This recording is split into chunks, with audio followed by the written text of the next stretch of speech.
are failing. The taxpayers, you see. Yeah. So, moving on, how well do you think the government is handling climate change and environmental challenges?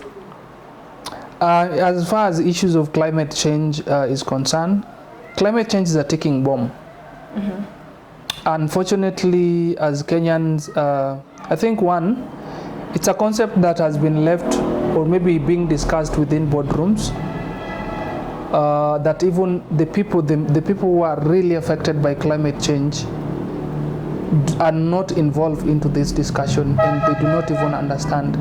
Because talking of floods, for some of us as the social justice movement, we lost a lot of comrades during the floods that happened actually in Nairobi.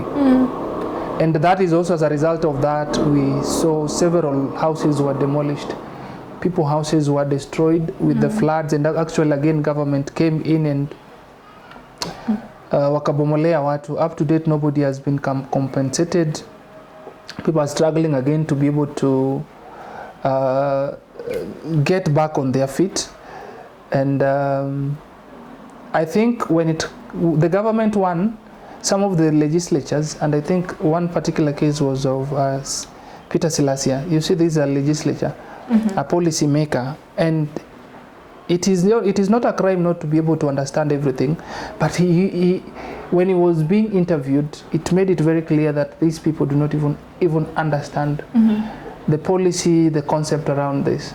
So there is need. So I'll just be able to say, but you see now with the intentions of our leaders is that they're not there to address the issues and give real solutions. They're just there to find ways on how loopholes and gaps that we can be able to gain money. Because now the conversation is around carbon credits and carbon markets. But you see now this is like now false solutions and giving people, the polluters, more reason to continue polluting. That you pollute and I'll be able to pay you. And now the idea of planting trees, where everybody planting trees is not bad, but how can you be able to tell me that umechukua ndege all the way to Kwale that you are going to plant one tree using public resources? You're going to use 1 million to plant one tree, surely. Is that not theft of public funds? It is. Is that not misappropriation of public funds? So the reality is there is a lot that need to be done. People to be able to understand what actually climate change entails, and what we need to be able to demand more is pay for the loss and damage. The polluters need to pay, those who have been affected, because when you look at Africa, we are less polluters, you see. So the polluters need to be deliberate, and the government, that is what the government need to be able to demand for. We need to demand for climate justice, because if you're the one who is polluting, then you need to pay for the loss and damage. People whose houses and properties were destroyed, go to Garissa, go to Turkana.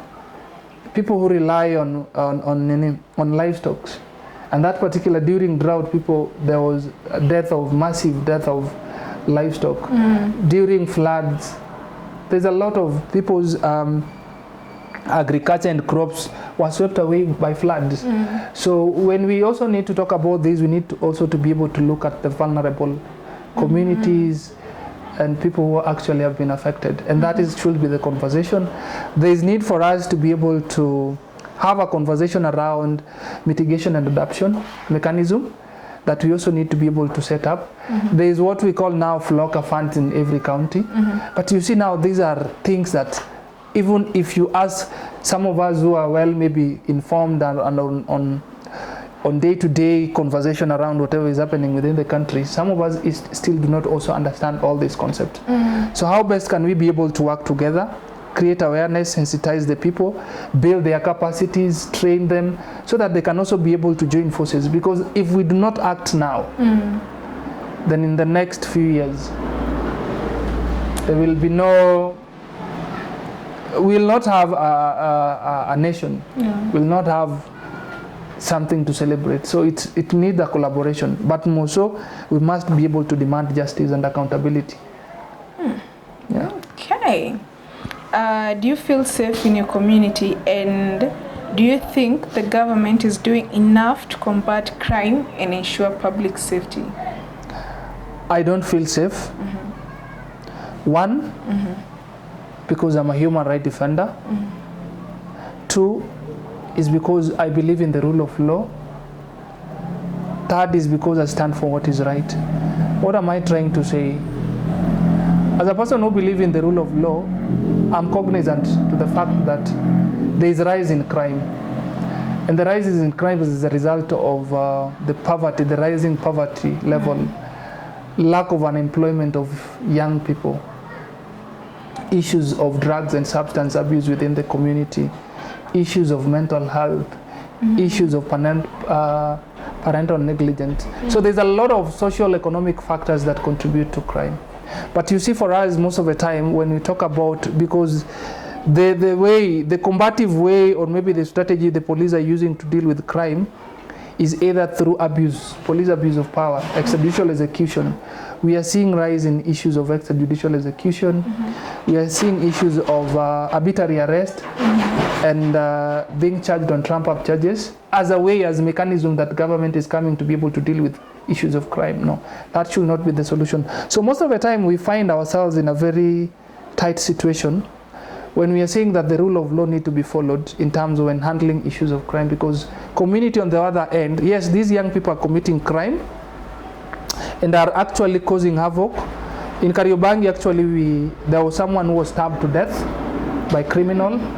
And then the other day, just some weeks ago, police actually murdered someone. An innocent soul was taken away. But now you see all these community are in support because one, they feel criminals need to be killed because they're also committing heinous criminal acts and taking away life. But on the other hand, we are also saying, let the rule of law be followed because we believe in the rule of law. Kenya is not a banana republic. We are a nation governed by the rule of law. So when you try to say this, people tend to think that you're supporting crime and criminals within the community. The community do not understand. And what we are also saying is, can we be able to look at the root causes of crime and try to be able to address it? Because how can you be able to address issues of unemployment through a barrel of a gun? It has never worked. We have killed many young people in the informal settlement from Kayole, Dandora, Mukuru, Kariobangi, Kibra, but the crime is still there. And whenever there is a crime, the rate of crime started, the increase of criminal activities begin at when we are nearing election period, during and even after the election period. That is when now there are a lot of issues of criminal activities. And it is because of the politicians who recruit these young people to gangs and all that and finance them. But now, unfortunately, once they get into power, they forget about these young people. So you are used, for example, umepewa hapo panga, una go to terrorize the opponent, and each and every day jioni you come, you do assessment, evaluation of how today you are able to threaten and scare away the opponent. At the end of the day, you are there, mnakula nyama, mnakunywa beer, and then you're given 2,000, you go home. So to sustain this life at the end of the political process, you'll continue now. Again, sasa watu nataka kudhulumu ni community members. So you see, we need to be able to look this deeply. Because I always ask, saizi nikikunyang'anya simu yako, kwani naipeleka wapi? Nauzia Calvo ama mtu mwingine. So we actually, if we can be able to provide that market for stolen items, in one way or another, we are the one promoting crime in the community. Hata hao maskari, there are people tunaita black market brokers. A case scenario, kuna kijana aliiba laptop. Kuliba laptop, mwenye laptop anafollow hapa, anaambiwa laptop yake imeuzwa kia Michael. The police there wanasema they cannot be able to do anything because that broker is connected and is known. So some of these things, even we have rogue individuals within the police, let me call it a force because it's not a service, who are actually collude and contribute to issues of crime. A situation in scenarios, today you'll give an information of criminal activity or someone who is engaging in crime, the next time anakukujia, wewe ndio umepeana information to the police. Or maybe if you arrest me, wewe ni police officers, wetu wanja, alafu mimi ni mwizi na anangaisha watu kwa community, then I give you 10,000, utawacha? Si utachukua 10,000 and you let me free. I'll continue with. So there's a holistic way, because even issues za drugs, mimi mali niko Kariobangi, young people are engaging into issues of drugs and substance abuse. Kuna bangi, kuna Cosmos, hizi tap zenye vijana wanameza. Kisha meza hiyo unajua inampatia nguvu, ana feel like hallucination. He can't, so anakudunga na kisu, aoni ni kama amekuumiza na anacheka. But what does the police do? Each and every jioni gari itakuwa imetoka ina patrol, inaenda kwa hizo dens of changa, inaenda mali bangi inauzwa, inaenda kwa chemistry, and there is a lot of investigation that need to be also to be done kwa hizi chemistry, because hao ndio wanauza hizi illegal drugs hizo kama Cosmos hizo. Just do the investigation, you'll be able to realize. So in one way or another we are contributing to. Within these communities, hakuna hata spaces where young people can be able to come, talk about their issues, safe spaces. Hakuna resource centers. Nairobi, the entire Nairobi only have one youth resource center, which ni one stop. It is ill-equipped, it is not even functional. So hebu niambie nataka kutoka Kayole nenda town, kwenda ku access some of the services.